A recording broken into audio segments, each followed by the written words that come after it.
आसमी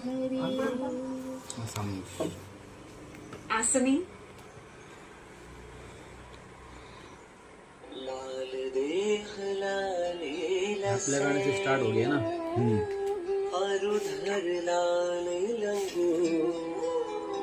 इस चित्र को पर टच करेंगे तो ये बताएगा। हाथ पत्र और ध्वजा विराजे, कांधे मूंज चले उसाजे।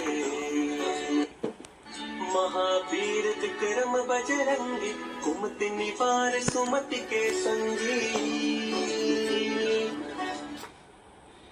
उनकी व्यक्तित्व, विशेषताएं, प्रतीकात्मक अर्थ और दिव्य गुण, उस युग में उनका प्रभाव और आज उनके नाम की महिमा।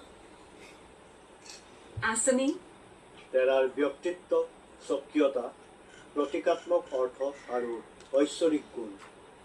সেই যুগত তেৰাৰ প্ৰভাৱ আৰু আজিৰ যুগত তেৰাৰ দিব্য গুণ, ব্যক্তিত্ব, বৈশিষ্ট্য, বাস্তৱিক তথা প্ৰতীকাত্মক অৰ্থ, তেওঁৰ কাম, বৰ, সিদ্ধি তথা তেওঁ লাভ কৰা সম্পদ।